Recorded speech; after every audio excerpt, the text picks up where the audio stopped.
सुबह की भाग दौड़ में जब जल्दी पड़ी हो तो 5 मिनट में ये सब्ज़ी आप बनाकर तैयार कर सकते हैं। स्वाद भी और सेहत भी सबको बहुत पसंद आएगा और बनाने का तरीका भी बिल्कुल अलग है। तो चलिए शुरू करते हैं। मोरिंगा, मुनगा, सहजन या ड्रमस्टिक जिस भी नाम से आप बुलाते हैं, ये बहुत ही हेल्दी होती है, आपको पता है। ये सुपर फूड में गिना जाता है। तो इसकी सब्ज़ी जब सीज़न हो तो बनाकर ज़रूर खानी चाहिए। तो यहाँ पे मैंने लिया है 500 ग्राम्स के करीब, और ये बहुत सॉफ्ट वाला है, यानी अभी इसमें बीज नहीं हुए हैं। तो जो ज़्यादा सॉफ्ट है उसे तो मैं इस तरह से कट कर लूँगी, और जिसकी ज़रूरत होगी उसके छिलके को मैं हटा लूँगी। देखिए इस तरह से काट लीजिए। बहुत छोटे पीस नहीं रखने हैं मैंने, बस 1.5 इंच का पीस मैंने कट किया है, और साइड्स को इस तरह से निकालना है। देखिए बहुत आसानी से निकल जाता है, कट करके इसे निकाल लीजिए। और ये रेसिपी जो मैं बना रही हूँ वो सॉफ्ट वाले से भी बहुत अच्छी बनती है, और जिसमें बीज हो जाते हैं उसमें भी बहुत अच्छी बनती है। तो देखिए इस तरह से छिलकों को हमने हटा लिया है, और सारा मैंने इसी तरह से तैयार कर लिया। धो करके बढ़िया से इसे साइड कर लीजिए, और अब देखते हैं आगे का प्रोसेस। और अब एक पैन में 3 मीडियम साइज़ के प्याज लीजिए, रफली कट कर लेना है। 8 से 10 लेना है लहसुन, 2 टमाटर लगेंगे यहाँ पे, 2 हरी मिर्च, और साथ ही इसमें मैं डालूंगी सहजन। सारी चीज़ों को उबाल लेना है। तो थोड़ा नमक डाल देते हैं, और सहजन में जो थोड़ी सी बिटरनेस होती है ना एक, वो इससे हट जाएगी, और बाकी चीज़ें भी हम साथ में उबाल लेंगे ताकि अलग से हमें उबालना नहीं पड़ेगा। पानी डाल दीजिए, कवर करके बहुत ज़्यादा नहीं पकाना है, बस 2 मिनट हमें पकाना है ताकि सारी चीज़ें सॉफ्ट हो जाए। मतलब सहजन को सिर्फ 50% कुक करना है। और ये देखिए अब इसे एक छन्नी पे छान लेते हैं, और टमाटर, प्याज और लहसुन को अलग हटा लेते हैं, क्योंकि इसका हमें एक पेस्ट बना करके तैयार करना है। और सहजन को अलग रख लीजिए। तो ग्राइंडिंग जार में लहसुन डाल दीजिए, टमाटर और प्याज, इसको हम पेस्ट बना लेंगे। प्याज और हरी मिर्च, चलिए इसे ग्राइंड कर लेते हैं। ठीक है, उसके बाद हमें क्या करना है, पैन में डालिए 2 बड़े चम्मच सरसों का तेल। इसके बाद इसमें डालना है जीरा। जब तेल अच्छी तरह से गर्म हो जाए तब आधा चम्मच जीरा डालिए। इसके बाद जीरा जब क्रैकल हो जाए तो जो मसाले हमने पीस कर तैयार किए थे वो इसमें डाल देंगे, और इसे मीडियम हीट पे अच्छे से भूनना है ताकि सारी चीज़ें बढ़िया से फ्राई हो जाए। देखिए 2-3 मिनट भूनने के बाद ये कुछ इस तरह का हो जाएगा। उसके बाद हमें इसमें डालना सूखे मसाले।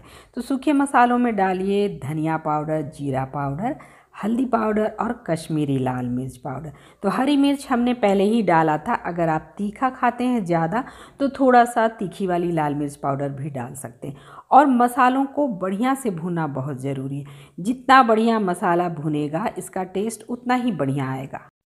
और अब देखिए यहाँ मैंने डाला है 1 चम्मच बेसन, और बेसन डालते ही इसका टेस्ट ना बिल्कुल बदल जाता है। बेसन की भुनाई भी अच्छे से होना ज़रूरी है। तो इसे बढ़िया से भूनिए, और अगर पैन में चिपकने लगे तो 1-2 चम्मच पानी डालिए और इसे बढ़िया से भूनिए ताकि बेसन अच्छे से कंबाइंड हो जाए मसालों के साथ और बढ़िया से भुन जाए। देखिए मसाले पैन को छोड़ने लगे हैं और इकट्ठा होने लगे हैं, है ना। तो इसका मतलब है कि मसाले अच्छे से भुन चुके हैं, सारी चीज़ें बढ़िया से फ्राई हो गई। तो अब बारी है इसमें उबली हुई सहजन डालने की। तो इसे डालिए, और सहजन के साथ भी मसालों को हमें 2 से 3 मिनट तक फ्राई करना होगा। और इसे हल्के हाथों से मिक्स कीजिए ताकि सहजन टूटे ना। इसलिए मैंने 50% ही इसे उबाला था ताकि सहजन बाद में टूटे ना। और अब डालिए नमक और इसे मिक्स कीजिए। थोड़ी देर हमें और फ्राई करना है इसे, बस 2 से 3 मिनट तक। बीच बीच में चलाते रहिए। और देखिए मसालों की खुशबू बहुत अच्छी आने लगी है, मसाले अच्छे से भुन गए हैं और कलर भी काफ़ी चेंज हो गया है। देखिए तो अब बारी है इसमें पानी डालने की। चलिए पानी डाल देते हैं। लगभग 1 कप पानी डाला है मैंने। मिला लीजिए अच्छे से, और मिलाने के बाद इसे कवर करके मीडियम फ्लेम पे हमें लगभग 5 मिनट तक पकाना है, या तब तक जब तक कि ग्रेवी थिक ना हो जाए। तो कवर कर देते हैं इसे, और 5 मिनट के बाद देखिए ग्रेवी गाढ़ी हो गई है। अब इससे ज़्यादा गाढ़ी ग्रेवी हमें नहीं चाहिए। अगर आप इसे चपाती के साथ सर्व करना चाहते हैं तो थोड़ी गाढ़ी ग्रेवी कर सकते हैं, लेकिन चावलों के साथ अगर इसे सर्व करना है तो इतनी थिकनेस काफ़ी रहेगी, क्योंकि ठंडा होने के बाद ये थोड़ा और गाढ़ा हो जाएगा। तो एकदम सिंपल सी रेसिपी है, बेसिक मसालों के साथ मैंने इसे बनाया है, और जब सारी चीज़ें उबाल कर डालेंगे ना तो इसका टेस्ट ही अलग आता है। धनिया की पत्तियों से गार्निश कीजिए और इंजॉय कीजिए इसे चपाती या फिर चावल के साथ। आप सहजन की सब्ज़ी कैसे बनाते हैं कमेंट करके हमें ज़रूर बताइएगा, और अगर वीडियो पसंद आया हो तो इसे लाइक ज़रूर कीजिएगा। साथ ही चैनल को सब्सक्राइब करके बेल आइकन को ज़रूर प्रेस करें लेटेस्ट अपडेट पाने के लिए। तो मिलती हूँ नेक्स्ट एक्साइटिंग रेसिपी पे। Till then thanks for watching, bye bye and take care.